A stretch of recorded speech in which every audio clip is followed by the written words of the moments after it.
Kelly said that she would still consider herself a follower of the faith. Mormonism doesn't wash off, she said, but will seriously negatively impact my worship, my connection to the community, my participation in rituals. And I could definitely see how it would have a negative impact with, if she chooses for it to. I could see that when she moves to Kenya, that's what she's doing next. If she continues to go to her ward and worship there and,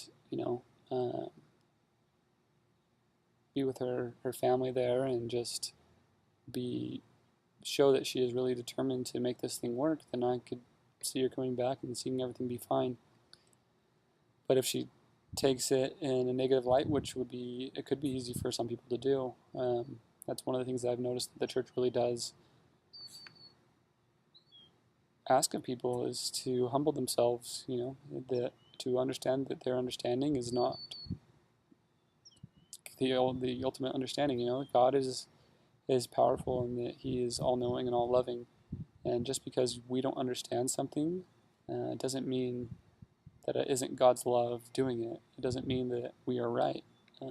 Just because we hold opinions strongly, or because the world says things should be a certain way, doesn't mean it has to be. And I've never taken the stance that I thought she was going to be excommunicated based on her, ideas of gender equality. That's not it at all. And I've said in previous videos that Mormon men and women are equal, and some people in different comments said, if anything, women have a lot more respect than men do within the church. There's a lot asked of men, and even in church discipline, from what I've seen, that women are treated very kindly. She said she plans to appeal, but it is not hopeful because the church leader who considered her case is the same person who initiated the excommunication process against her.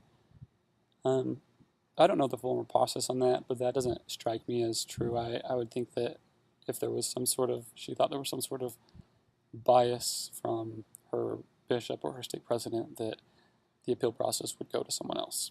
I don't know that process, but that is what would make sense in my mind.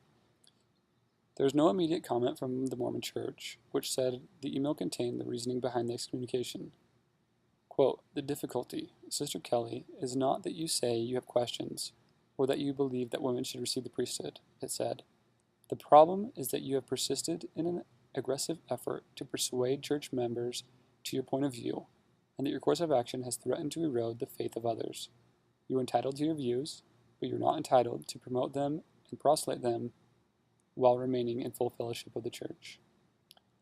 So essentially, your views are not in line with the current teachings of the LDS Church. That doesn't mean you can't hold those views, but you cannot be a full member of the Mormon Church, the LDS Church, and continue to spread those views.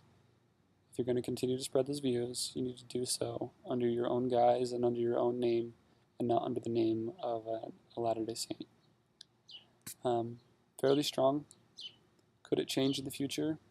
It could. Has it changed now? It hasn't. And I think that's the main message that is being said, is there has been no revelation to change this doctrine, and until there is, you need to back away from that stance.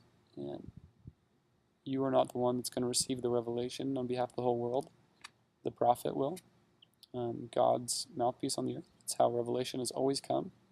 From Adam, Moses, Noah, Abraham, even Jesus Christ, who spoke with his Father, God. That is how the revelation was sent. So, until further notice, this is Mormonfan signing off. Please leave your descriptions, comments, whatever you have below, and let us know how you feel. This was a long one, so thanks for enduring. Just remember, you won't love it unless you live it.